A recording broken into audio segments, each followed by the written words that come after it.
Hello, guys. Welcome to Grounded Roots Healing. I remain Jason.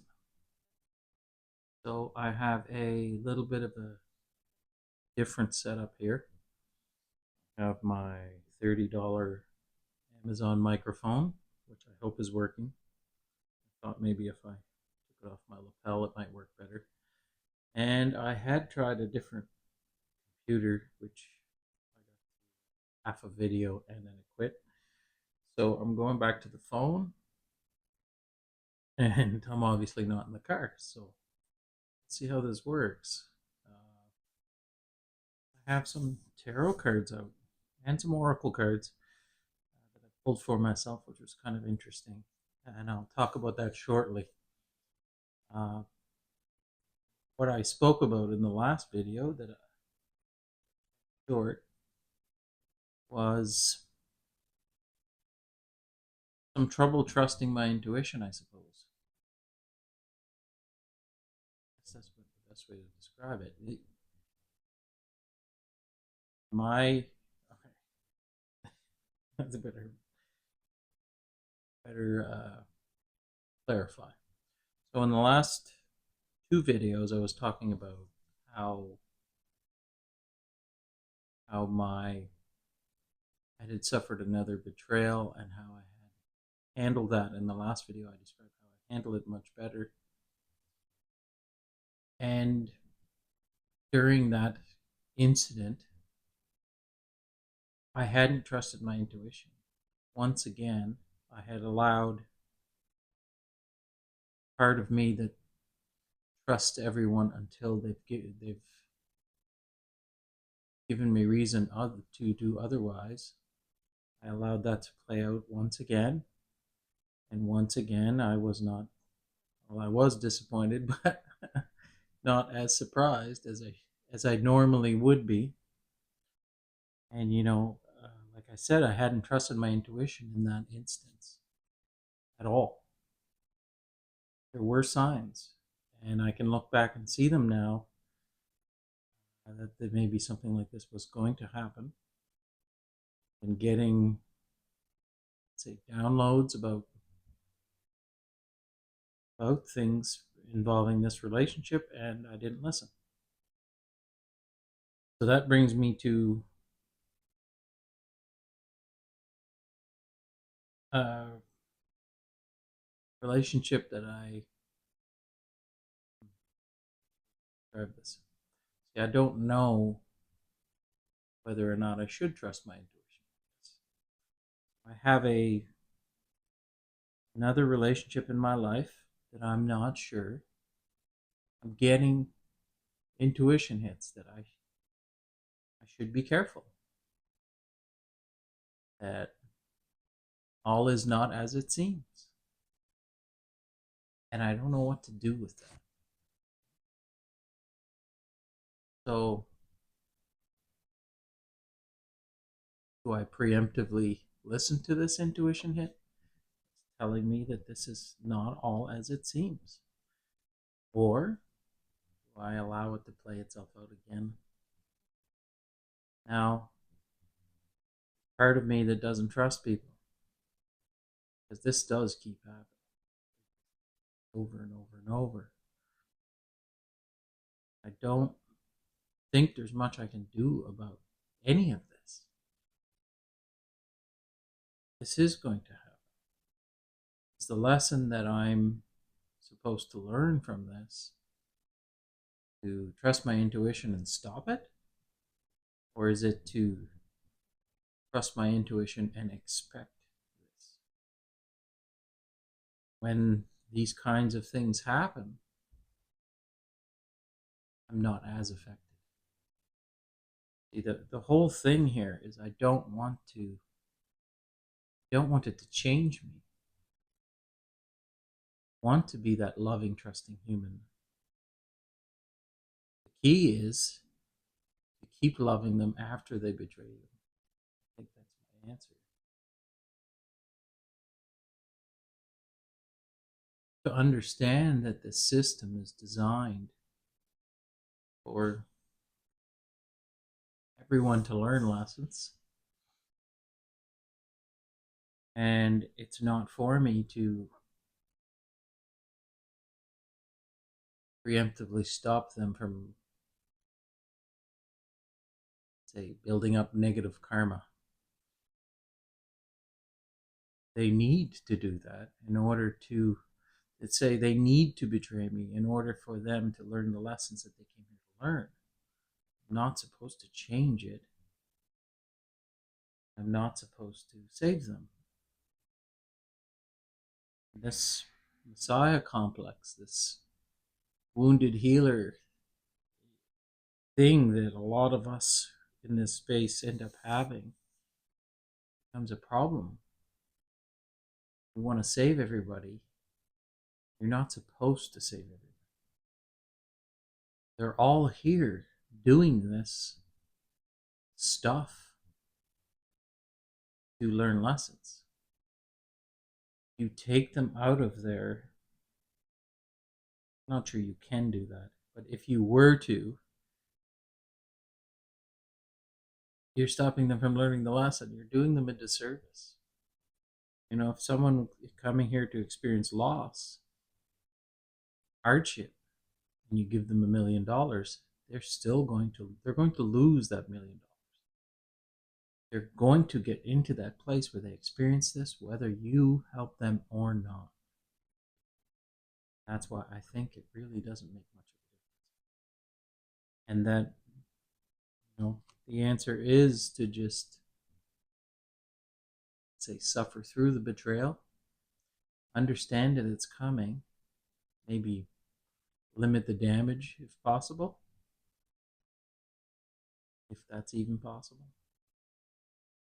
But for certain, it's to limit the damage to your emotional state, that it has less of an effect on you. I've been cutting people out of my life, and it's not a fun thing to do. The spiritual awakening journey started, well, it started 10 years ago, to be honest. But the, let's say, accelerated program started about a year ago, and I have less people in my life than I did. Seems insane, but it's to make room for the people that you're supposed to have in your life now. Once you figure out all of this stuff and all of these karmic relationships, lesson relationships, even if they're family, a lot of those are supposed to go away. And then you enter the land of milk and honey, as they say, where the friends that you now have and make in this new understanding don't do this stuff to you. They're not karmic relationships, they're not for lessons. They're for the actual reason that you want to have friends in the first place is because they love you. So, now I'm not saying I don't have any of those, but I'm certainly not living in the land of milk and honey yet, and the abundance hasn't started to show itself. It's not true, but it hasn't. Let's say the manifestation of the abundant wealth hasn't started to show itself. At least not in the way I would like it to do, so that I don't have to worry about anything anymore. And I can go on to just enjoying the rest of my life. Explaining this stuff on YouTube for other people.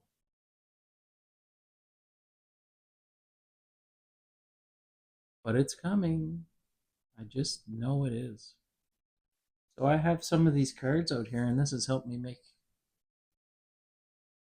up my mind on this. And I pulled, well, looks like 5 cards from my tarot deck. The first one's the Hermit in the upright. Isolation, soul searching, introspection. Need I say more? This has been the path for the last at least 10 months, but my whole life. A hermit. The next card is the Ten of Swords. Painful endings, deep wounds, and betrayal.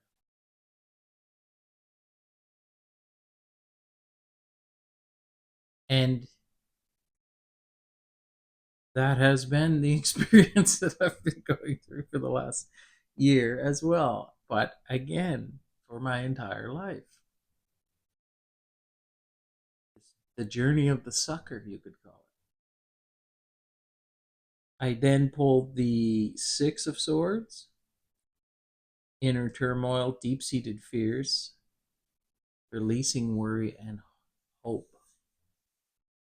These are the fears that I have. These are the reason that my heart chakra is closed and closed well, or at least it had been. I was afraid of this betrayal and deep fears. And then I pulled the Eight of Pentacles. High standards, apprenticeship, mastery, skill development. And then I asked a specific question about a specific person that I just referred to. And I pulled the Five of Swords. Conflict, disagreements,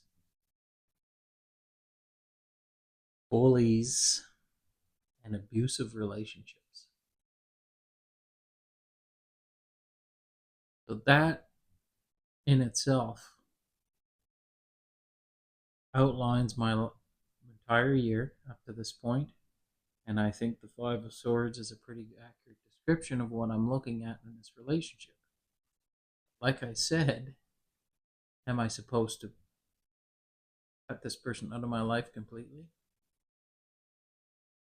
Well, I'm not sure about that, but I know that I am supposed to protect myself, and that the realization of this was the important lesson for me, and that I do have a karmic relationship with this person. I don't remember the past lives, but I know that that's what this is. So, we've been put in each other's lives to learn these lessons, and now that I have, I will have to give myself some space. That doesn't maybe mean completely cutting a person out of my life, but it does mean giving myself some distance. So that the betrayal is not so, doesn't sting so much. Now, one of my favorite decks, which I bought, it's the last Oracle deck I just bought, was the Urban Crow Oracle. And I have a special relationship with crows. And the first card I pulled was an Abundance card, which I think speaks for itself. And that's good. I hope that's the way it works out. Then I pulled a Commitment card, number 8, which asks you to examine the areas you have entered into an obligation, and are you ready to put in the work if needed? Are you willing to sacrifice something to ensure that you stay true to your word? Now, I've started shamanism practice. I've recently approached some people about conducting my own session. I'm pretty sure that's what that's referring to, and I do want to go through it. And then the last card I pulled was number 27, which is isolation. I'm going to read this one. Isolation may bring to the surface feelings associated with abandonment and can represent a block centered around a fear that your actions may lead to not being accepted or removed from a group. Fear of being cast aside might result in you limiting your potential by withholding ideas and suppressing inspiration. This goes along with my entire life. But in particular, this relationship I'm talking about, being bullied and, you know, suffering from people just trying to hold you down. And it's all karmic relationships. It's all designed around learning lessons, like I said. But I've learned the lesson, and I don't want to suffer through this any longer. I do want to limit the damage, and I'm going to do what I can to make that happen. You know, that's the first time I've ever pulled tarot cards on a reading. And a lot of tarot readers say that you can't pull your own cards. That the intuition, it doesn't work that way. Strongly disagree. I have gotten a profound amount of information out of just pulling these cards, and I understand what it means. I think the real problem here is, like I've had this problem in the past, is trusting your intuition. And that when emotions get involved and the relationships are close, you tend to have your judgment clouded. And maybe you can't read the cards properly because of emotion. But that is the point. I'm trying to get to the point where I can trust my intuition, and all intuition is reading energy.